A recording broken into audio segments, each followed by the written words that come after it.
Crash landing. The silence of deep space shattered as the astro-hauler Rusty Nail tore through the atmosphere of an uncharted planet. In the cockpit, Captain Zara Vega fought a losing battle with the ship's controls, her calloused hands white-knuckled on the yoke. "Come on, you piece of junk," she growled through gritted teeth. "Just a little longer." But the Rusty Nail had other plans. A violent shudder ran through the hull, and warning klaxons blared as the ship's systems began to fail one by one. Zara's eyes darted to the flickering holodisplay, watching in horror as their trajectory steepened. "Milo," she shouted over her shoulder.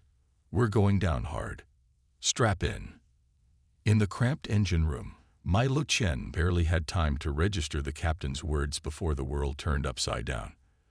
The ship's artificial gravity fluctuated wildly as they plummeted, sending tools and spare parts flying. Milo scrambled to secure himself, his robotic left leg whirring and clicking as he moved. The leg was a patchwork marvel of salvaged parts and ingenuity, a testament to Milo's skills as a mechanic and his stubborn refusal to let a childhood accident define him. Now, as the Rusty Nail screamed towards the surface of an alien world, Milo wondered if all his determination had led him to this, a fiery death on a planet so far from home it didn't even have a name. The impact, when it came, was catastrophic. Metal shrieked and tore, and Milo's world became a kaleidoscope of pain and chaos. His head slammed against a bulkhead, and darkness claimed him. When Milo regained consciousness, the first thing he noticed was the smell acrid smoke mingled with something alien and vaguely sweet. He blinked, his vision swooning into focus. The engine room was a wreck, lit only by the eerie glow of sparking wires and the faint purple light filtering in through a jagged tear in the hull. "Captain," Milo called out, his voice hoarse. "Captain Vega." Silence answered him. With a groan, Milo tried to move, only to find himself pinned beneath a fallen support beam. He took a deep breath, trying to quell the rising panic in his chest. "Think, Milo. Assess the situation." His flesh and blood right leg was trapped, but miraculously unbroken. His robotic left leg, however, was a different story. The impact had damaged the knee joint, leaving it locked at an awkward angle. Milo closed his eyes, focusing on the familiar hum of the leg's internal systems. It was still functional, barely, but he'd need to make repairs soon. With a grunt of effort, Milo managed to shift the beam just enough to free himself. He crawled to his feet, wincing at the symphony of aches and pains that played through his body. The ship's emergency systems were offline, which meant no distress beacon. They were well and truly on their own. Limping heavily, Milo made his way towards the cockpit. "Captain," he called again, dread settling in the pit of his stomach. The scene that greeted him confirmed his worst fears. The cockpit was a mangled mess of twisted metal and shattered displays. And there, slumped over the controls, was Captain Zara Vega. Milo didn't need to check for a pulse to know she was gone. "I'm sorry, Captain," he whispered, fighting back tears. Zara had been more than just his employer. She'd been a friend, one of the few people who'd seen past his disability and given him a chance. And now, a sound from outside the ship snapped Milo back to the present. Something was moving out there. Something big. The sweetness in the air intensified, undercut by a musky odor that set Milo's hair on end. "Focus, Chen. You're not dead yet." Quickly, Milo gathered what supplies he could from the wreckage. A few ration packs, a canteen, and most importantly, his tool kit. He hesitated for a moment before taking Captain Vega's sidearm as well. He'd never been much for weapons, but he had a feeling he'd need every advantage he could get. As Milo prepared to venture outside, he caught a glimpse of his reflection in a cracked piece of plexiglass. His dark hair was matted with blood, and a nasty gash ran across his forehead. But it was his eyes that gave him pause. They were filled with a determination he barely recognized. "Well, Milo," he said to himself, "looks like it's time to see what you're really made of." With a deep breath, Milo stepped out of the wreckage and into the alien world beyond. The landscape that greeted him was both beautiful and terrifying. Twisted, crystalline formations jutted from the ground, catching the light of the planet's twin suns and refracting it in dazzling patterns. In the distance, a forest of what looked like enormous, pulsating fungi swayed in a breeze Milo couldn't feel. And there, not 50 meters from the crash site, stood a creature unlike anything Milo had ever seen. It was massive, easily 3 times his height, with a body that seemed to ripple and shift like liquid metal. Multiple limbs, Milo counted at least 6, ended in wickedly curved claws. But it was the creature's face that truly chilled him, a swirling vortex of iridescent colors with no discernible eyes or mouth. As Milo watched, frozen in a mixture of awe and terror, the creature turned towards him. The vortex of its face spun faster, and a sound like the hum of 1,000 insects filled the air. Milo's hand tightened on the grip of Captain Vega's pistol, but he knew instinctively that it would be useless against this being. His mind raced, searching for options. Could he make it back to the relative safety of the ship, or should he try to communicate somehow? Before he could decide, the creature began to move towards him with a fluid grace that belied its size. Milo's robotic leg chose that moment to seize up, the damaged knee joint locking completely. Of all the rotten luck. As the alien entity closed in, Milo Chen, orphan, mechanic, and now sole survivor of the Rusty Nail, made a decision. He wouldn't go down without a fight. Humanity had come too far, survived too much, to roll over and die on some nameless rock in the far reaches of space. With shaking hands, Milo reached into his toolkit and pulled out a plasma torch. It wasn't much, but it was all he had. He ignited it, the blue flame casting strange shadows across the crystalline landscape. "All right, big guy," Milo said, his voice steadier than he felt. "Let's see what you've got." As the alien loomed over him, Milo couldn't help but wonder. In all the vastness of space, how many other humans had found themselves in situations like this? How many had survived? And more importantly, how many had thrived? He was about to find out. Alien encounters. The alien entity towered over Milo, its liquid metal form rippling in the strange purple light of the twin suns. Milo's heart pounded in his chest, the plasma torch in his hand suddenly feeling woefully inadequate. But as the creature drew closer, something unexpected happened. The swirling vortex that served as its face began to emit a series of complex, melodic tones. Milo felt the vibrations in his chest, a sensation both alien and oddly familiar. It took him a moment to realize. The creature was trying to communicate. Slowly, Milo lowered the torch. "I don't understand," he said, his voice barely above a whisper. The alien's form shimmered, and suddenly, it began to shrink. In a matter of seconds, it had reduced itself to roughly Milo's height. The vortex of its face slowed, resolving into something that, while still utterly alien, bore a passing resemblance to humanoid features. "Fascinating," a voice echoed in Milo's mind. "You are not of this world." Milo blinked in surprise. You can speak. Or am I just going crazy?" A sound like chiming bells filled the air. Laughter, Milo realized. "Neither, curious one. We are communicating through thought. Your mind is different, intriguing."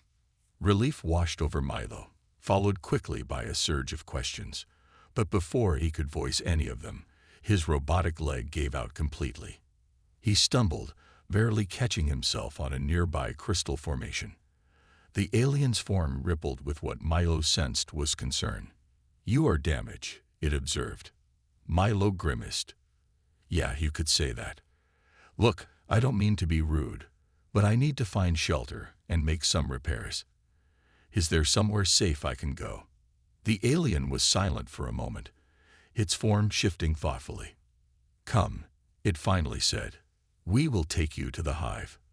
There you can rest and repair." As they set off across the alien landscape, Milo found himself marveling at the creature's fluid movements. "Do you have a name?" he asked.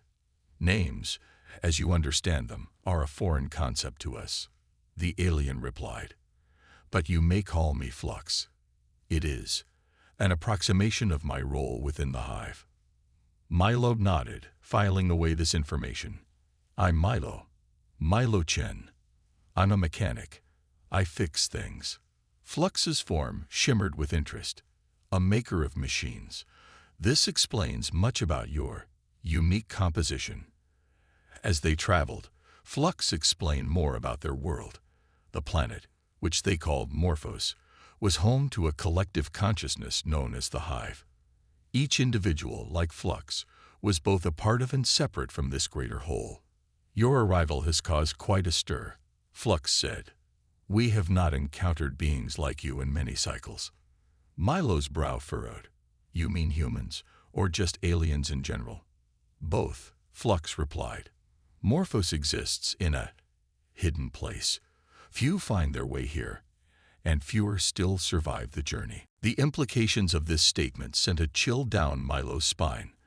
But before he could dwell on it, they crested a hill, and Milo's breath caught in his throat. Before them stretched a vast network of crystalline structures, pulsing with an inner light that shifted and changed like a living thing. Tendrils of energy coursed between the structures, and everywhere Milo looked, he saw more beings like Flux, their liquid metal forms flowing in and out of the crystal edifices. "Welcome," Flux said, a note of pride in its mental voice, "to the Hive." As they entered the outskirts of the Hive, Milo felt a prickling sensation at the base of his skull. It wasn't painful, but it was impossible to ignore, like a gentle pressure pushing at the edges of his consciousness. "What is that?" he asked, resisting the urge to scratch at his head. Flux's form rippled in what Milo was beginning to recognize as amusement. "You are sensing the collective consciousness of the Hive. Do not be alarmed. You cannot be fully integrated without consent." Milo wasn't sure if that was reassuring or not, but he pressed on, his damaged leg dragging slightly. As they moved deeper into the Hive, other entities began to take notice. Some flowed closer, their vortex faces spinning with curiosity. Others kept their distance, their forms shifting in what Milo interpreted as wariness or perhaps disgust. Finally, they arrived at a structure that seemed to pulse with a different energy than the others. "This is a repair node," Flux explained. "It is where we go to reconfigure ourselves when necessary. It should serve your needs."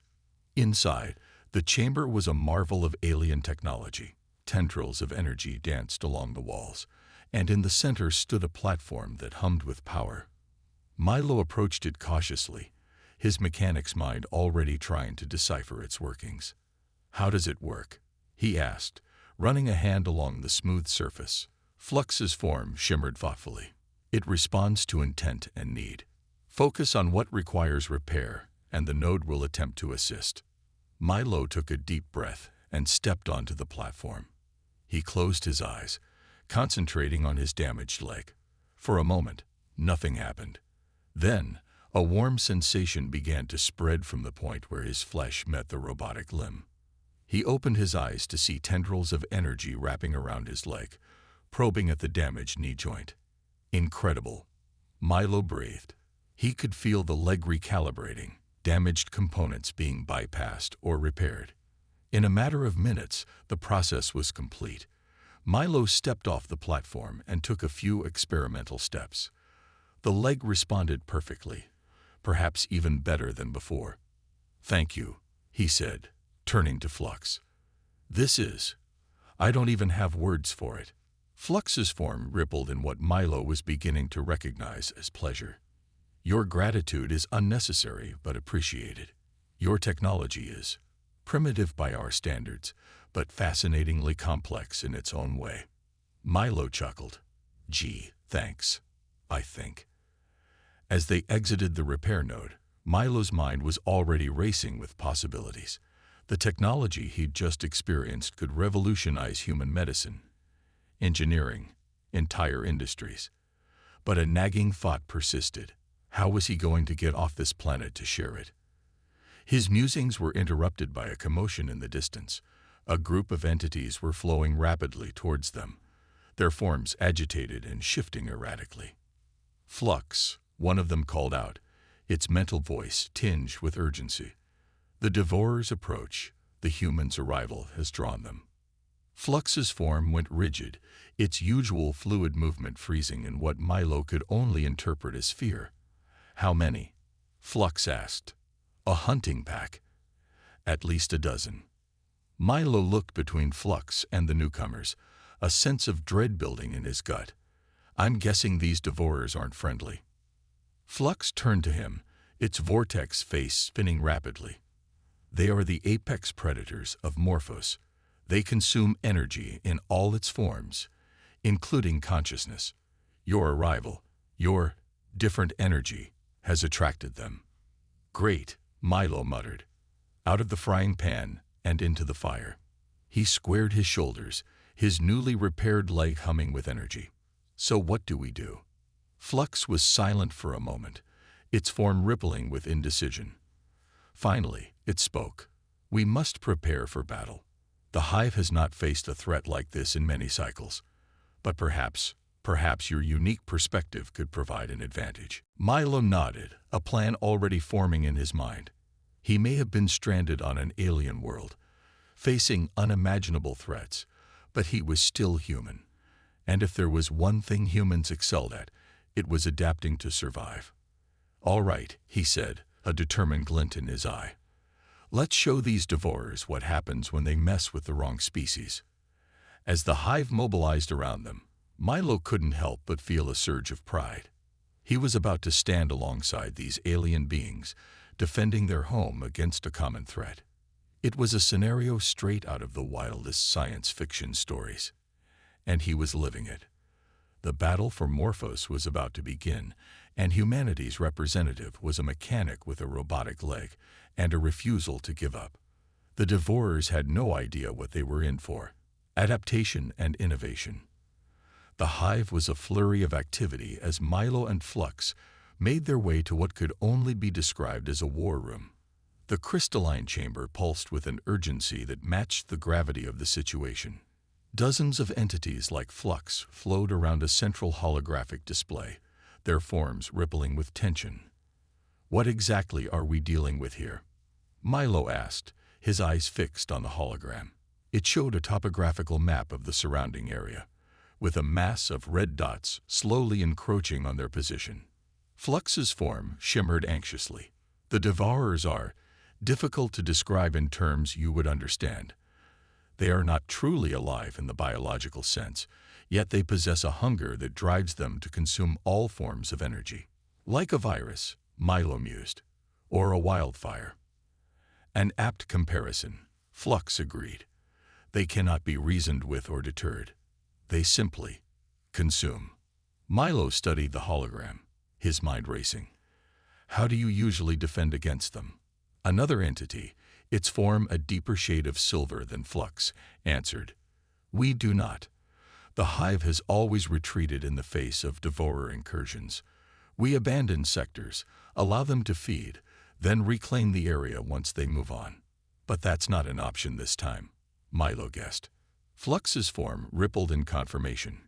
"Your arrival has drawn them directly to our central hub. If we retreat, we lose everything." Milo nodded, a plan already forming in his mind. He may have been a stranger in a strange land, but if there was one thing humans excelled at, it was thinking outside the box. "Okay," he said, drawing the attention of the assembled entities. "You said these Devourers consume energy, right? What if we give them more than they can handle?" The war room fell silent, all attention focused on the lone human in their midst. Milo felt a flutter of nervousness in his stomach, but he pressed on. "On my world, we have a saying: fight fire with fire. Sometimes, the best way to stop a wildfire is to start a controlled burn. What if we could do something similar here?" Flux's form shimmered with interest. "Explain." Milo pointed to the hologram. "We know where they're coming from. What if we set up a series of energy traps along their path?" something that looks like a feast, but is actually too much for them to handle. The deeper silver entity that had spoken earlier flowed closer. An intriguing idea, but how would we implement such a strategy? Milo grinned. That's where I come in. I may not understand your technology completely, but I'm pretty good at jury-rigging solutions. If you can provide the energy sources, I can rig up the traps. For a moment, the chamber was filled with a cacophony of mental voices as the entities debated amongst themselves. Finally, Flux turned to Milo. Your plan is unconventional, but in our desperation, we are willing to try. What do you require? Over the next few hours, Milo threw himself into the work with a fervor that surprised even him. The hive provided him with energy cells of incredible power, and he worked alongside the entities to modify them into makeshift bombs. As he worked, Milo explained his thought process to an ever-growing audience of curious entities. See, the trick is to make these look appetizing, but be completely indigestible. We're basically giving the devourers energy indigestion. His robotic leg, newly repaired and enhanced by the hive's technology, proved to be an unexpected asset. Its enhanced strength allowed him to move heavy components with ease, and its built-in toolkit had been upgraded with alien tech that he was only beginning to understand. As the preparations neared completion, Milo found himself working side by side with Flux and the deeper silver entity, whom he had come to know as Nexus. I must admit, Nexus said, its mental voice tinged with something like admiration. Your species' ability to adapt is remarkable. In all our cycles, we have never considered such an approach. Milo shrugged, tightening a connection on one of the energy traps. Humans are pretty good at thinking on our feet. When your planet is as chaotic as Earth, you learn to roll with the punches. Flux's form shimmered with curiosity. Tell us more about your world, Milo. How did your kind achieve space travel with such limited physical forms? Milo chuckled. Limited, huh? I'll have you know this limited form once ran a marathon. At their blank mental responses, he waved a hand. Never mind. Look, humans might not be able to shapeshift or communicate telepathically, but we're stubborn as hell. We see a problem. We solve it. We hit a wall. We find a way around it, over it, or through it. As he spoke, Milo realized he wasn't just describing humanity in general. He was describing himself. How many times had he been told he couldn't do something because of his prosthetic leg? How many times had he proven those doubters wrong? I guess what I'm saying, he continued, sealing the last energy trap, is that humans don't know when to quit. And right now, that's exactly what you need. A mental murmur of agreement rippled through the assembled entities. Milo stood, brushing off his hands, and turned to face the holographic display. The red dots representing the devourers were getting closer. All right, he said, his voice filled with a confidence he didn't entirely feel. Let's get these traps in position. It's time to show these devourers what happens when they mess with a human and his alien friends. As the hive mobilized to deploy the energy traps, Milo couldn't help but feel a surge of pride. He was about to defend an alien world using nothing but his wits, some scavenged technology, and a whole lot of human ingenuity. The battle for Morphos was about to begin, and humanity's representative was ready to show the universe what his species was made of. As he watched the entities flow out to set the traps, Milo allowed himself a small smile. Humanity, fuck yeah, he muttered under his breath. Flux turned to him, its vortex face spinning in curiosity. What was that, Milo? Milo grinned. Oh, nothing. Just a little human battle cry. Come on, let's go save your world. As they moved out to take their positions, Milo felt a mix of fear and exhilaration. He was one human, stranded on an alien world, about to face an unimaginable threat. But he wasn't alone. He had the hive at his back, alien technology at his fingertips, and the indomitable spirit of humanity in his heart. The devourers were in for one hell of a surprise. The Great Hunt. The twin suns of Morphos hung low on the horizon, casting long shadows across the crystalline landscape. Milo crouched behind a jutting formation, his eyes fixed on the energy trap he'd set just a few hundred meters away. Beside him, Flux's liquid metal form rippled with tension. "They're close," Flux's mental voice whispered in Milo's mind. "I can feel their hunger." Milo nodded, his hand tightening on the makeshift weapon he cobbled together from parts of the Rusty Nail's wreckage and hive technology. It was a strange hybrid of a plasma cutter and an energy projector, not exactly standard issue, but it packed a punch. "Remember the plan," Milo said, his voice barely above a whisper. "We let them take the bait, then hit them when they're vulnerable." As if on cue, a low, resonant hum filled the air. It started as a barely perceptible vibration, but quickly grew into a bone-rattling drone that set Milo's teeth on edge. Then he saw them. The Devourers emerged from the shadows like living nightmares. They were vaguely insectoid in shape, but their bodies seemed to be composed of pure, roiling energy contained within a chitinous exoskeleton. Each was easily the size of a small car, with multiple limbs ending in wickedly sharp energy-siphoning appendages. "Holy shit," Milo breathed, his eyes wide. All his bravado from earlier threatened to evaporate in the face of these monstrosities. The lead Devourer paused, its antennae twitching as it sensed the energy trap. For a heart-stopping moment, Milo feared it would see through their ruse. Then, with a screech that sent shivers down his spine, it lunged for the bait. The trap activated with a blinding flash. The Devourer's form swelled as it absorbed the energy, its exoskeleton cracking under the strain. For a second, Milo allowed himself to hope that it would be enough. But the Devourer didn't explode as he'd hoped. Instead, it seemed to adapt, its body morphing to accommodate the surge of power. It turned its glowing eyes towards their hiding spot, a new intelligence burning in its gaze. "Flux," Milo said, already backing away. "I think we might have miscalculated." The lead Devourer paused, its antennae twitching as it sensed the energy trap. For a heart-stopping moment, Milo feared it would see through their ruse. Then, with a screech that sent shivers down his spine, it lunged for the bait. The trap activated with a blinding flash. The Devourer's form swelled as it absorbed the energy, its exoskeleton cracking under the strain. For a second, Milo allowed himself to hope that it would be enough. But the Devourer didn't explode as he'd hoped. Instead, it seemed to adapt, its body morphing to accommodate the surge of power. It turned its glowing eyes towards their hiding spot, a new intelligence burning in its gaze. "Flux," Milo said, already backing away. "I think we might have miscalculated." Flux's form vibrated with alarm. Impossible.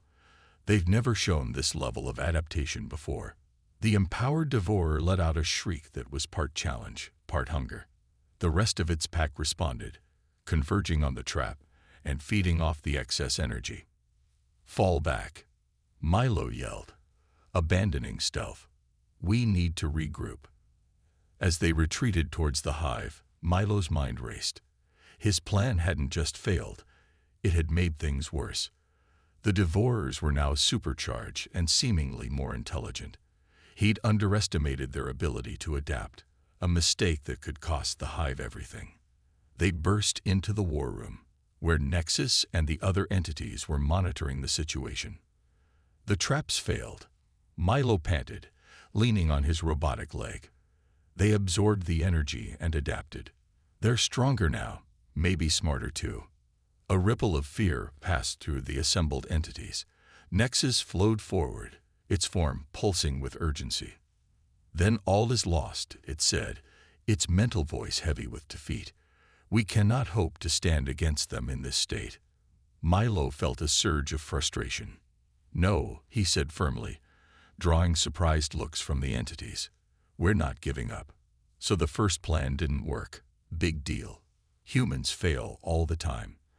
The trick is to learn from it and try again. He turned to the holographic display, studying the Devourer's movement patterns. They were more organized now, moving with a purpose that sent chills down his spine. But as he watched, An idea began to form. "They're connected," he muttered, more to himself than the others. "Like a hive mind. Wait, that's it." He spun to face the entities. "You said your consciousness is collective, right? That you're all connected?" Flux nodded, its form rippling with curiosity. "Yes, but I fail to see how that helps us now." Milo grinned, the spark of an idea igniting into a full-fledged plan. "What if we could use that connection against the Devourers? Feed them so much information, so many conflicting signals, that they overload." Nexus flowed closer, its form shimmering with interest. "A psychic attack. It's unprecedented. We've never weaponized our collective consciousness before." "First time for everything," Milo said. "Look, those things out there are acting like a supercomputer. And what happens when you feed a computer too much data? It crashes," Flux finished, catching on to Milo's train of thought. Milo nodded enthusiastically. "Exactly. We hit them with everything you've got. Every memory, every thought, every bit of knowledge the Hive has accumulated over who knows how many years. It'll be like trying to download the entire internet into a smartphone." The entities conferred among themselves, a rapid-fire exchange of mental communication that Milo couldn't follow. Finally, Nexus turned to him. "Your plan is audacious and dangerous. To open ourselves up like that, to push our consciousness outward with such force. There's no telling what the consequences might be." Milo's expression sobered. "I know I'm asking a lot, but right now, it's the only play we've got." There was a moment of tense silence. Then, one by one, the entities began to signal their agreement. Flux was the last to acquiesce, its form rippling with a mix of fear and determination. "Very well," Nexus said. "We will attempt your plan. But Milo, you must understand, once we begin, we cannot stop. The psychic backlash could be severe." Milo swallowed hard but nodded. "I understand. What do you need me to do?" Flux flowed to his side. "Your mind is different from ours. Alien. It might be the key to disrupting the Devourer's newly formed intelligence. We need you to be the tip of the spear, so to speak." Milo's eyes widened as he realized what they were asking.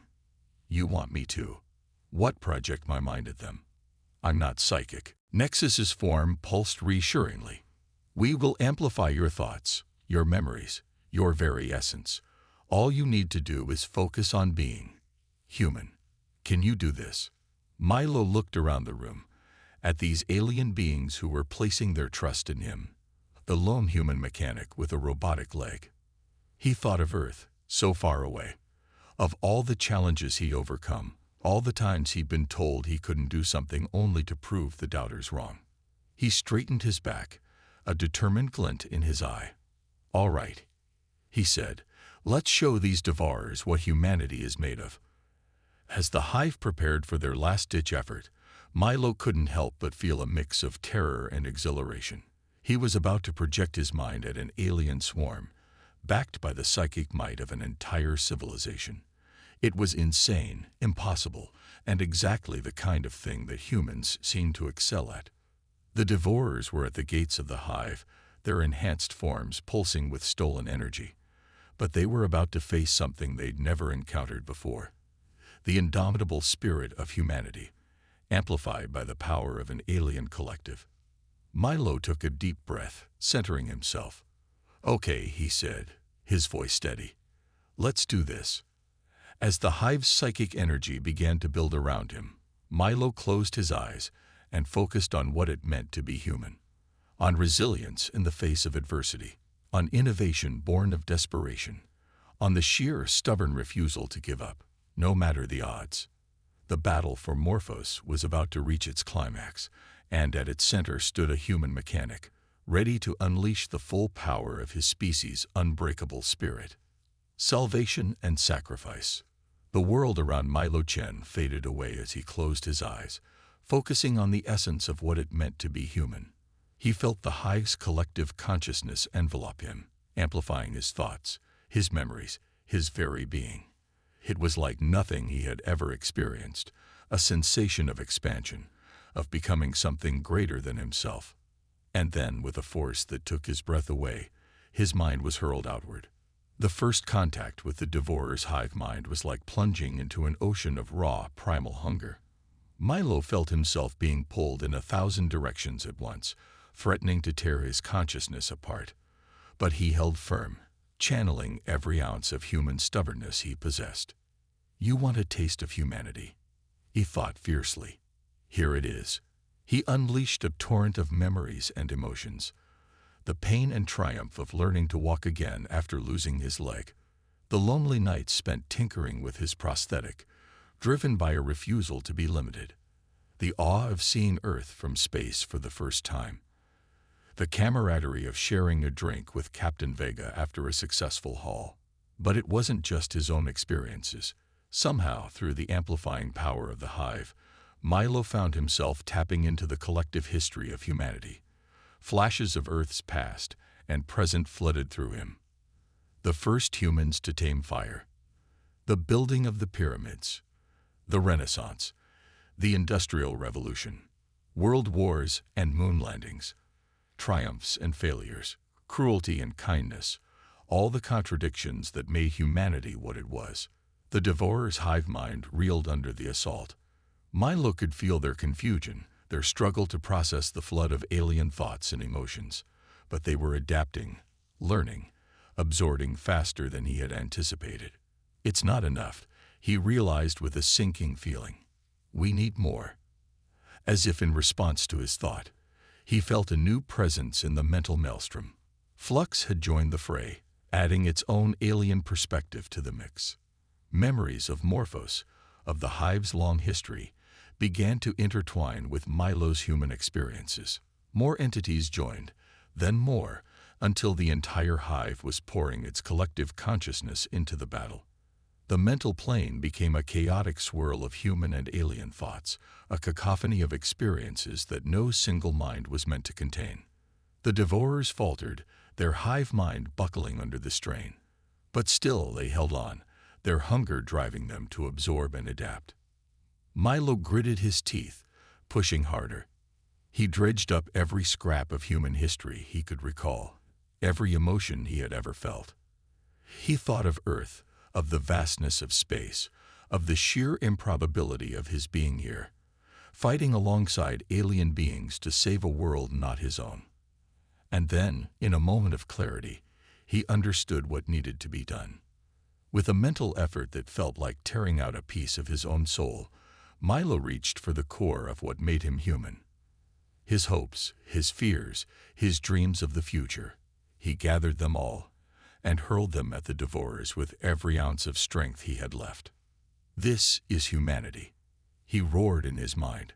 "This is what it means to be alive." The effect was instant and catastrophic.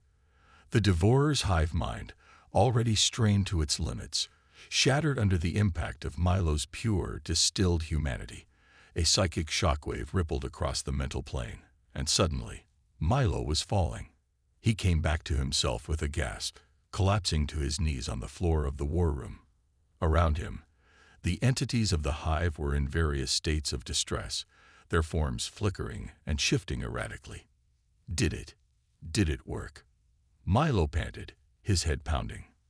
Flux's form solidified beside him, helping him to his feet. "See for yourself," it said, its mental voice filled with awe. The holographic display showed the devourers in disarray. Some had simply shut down, their energy-based forms dimming to nothing. Others were attacking each other in confused frenzy. A few were retreating, fleeing from the psychic backlash that had shattered their collective intelligence. We did it," Milo breathed, hardly daring to believe it. Nexus flowed forward, its form pulsing with what Milo now recognized as respect. "No, Milo-Chen, you did it. Your mind, your humanity. It was the key we needed. You have saved our world." A cheer went up from the assembled entities, a harmonious mental chorus that filled Milo with a warmth he had never experienced before. But as the initial euphoria faded, he became aware of a deep, gnawing emptiness inside him. "Flux," he said quietly, "what's happening to me?" The entity's form rippled with concern, the psychic backlash. "I feared this might happen. Milo, in giving so much of yourself to defeat the Devourers, you've changed." Milo looked down at his hands, half expecting them to be translucent. They looked solid enough, but he could feel it now, a hollowness, as if parts of him had been scooped out and scattered to the cosmic winds. Am I dying?" he asked, surprised at how calm he felt about the possibility. Nexus flowed closer, its form pulsing with an energy Milo hadn't seen before. "Not if we can help it. Milo Chen, you have given everything to save us. Now let us return the favor." Before Milo could ask what that meant, the entities of the hive began to flow towards him. Their liquid metal forms merged and shifted, surrounding him in a cocoon of swirling energy. He felt their collective consciousness brush against his mind, gentle and reassuring. "What we offer is not done lightly," Flux's voice echoed in his mind. "To join the hive is to become something more than you were, while still retaining your individuality. Your humanity will not be lost, but expanded." Milo's mind reeled at the implications. To become part of the hive, to share in their collective consciousness while still being himself, it was beyond anything he had ever imagined. Will I still be me?" he asked, his voice barely a whisper. "You will always be Milo Chen," Nexus assured him. "But you will also be part of something greater, a bridge between our kinds." Milo closed his eyes, feeling the warmth of the hive's energy around him. He thought of Earth, so far away, of the life he had left behind, of the incredible journey that had led him to this moment. He thought of humanity's endless quest for connection, for understanding, for transcendence, and he made his choice. "Okay," he said, opening his eyes. "I'm ready." The cocoon of energy tightened around him, and Milo felt himself begin to change. It wasn't painful, but it was intense, like being unmade and remade in the same breath. He felt his consciousness expand, touching the minds of the hive, yet still distinctly his own. When it was over, Milo opened eyes that saw more than they ever had before. His body was a shimmering blend of his human form and the hive's liquid metal, able to shift and change at will. His mind was his own, yet connected to a vast network of knowledge and experience. He was Milo Chen, human mechanic with a robotic leg. And he was part of the hive, a new kind of entity that bridged two vastly different species. As he looked out over the crystalline landscape of Morphos, now his home as much as Earth had ever been, Milo felt a sense of purpose unlike anything he had ever known. "So," he said, his voice a blend of spoken word and mental projection, "what's our next adventure?" The hive's response was a chorus of excitement and curiosity. There were new worlds to explore, new challenges to face, and at the forefront of it all would be Milo Chen, human, alien, and something gloriously in between. As the twin suns of Morphos rose on a new day, Milo couldn't help but smile. He had come to this planet as a stranded mechanic, fighting for survival. He was leaving it as something more, a pioneer, an explorer, a bridge between species. It was, he thought, one hell of a story to tell. Humanity, in all its adaptable, indomitable glory, had taken its first steps into a much larger universe, and Milo Chen was leading the way. The adventure, it seemed, was just beginning.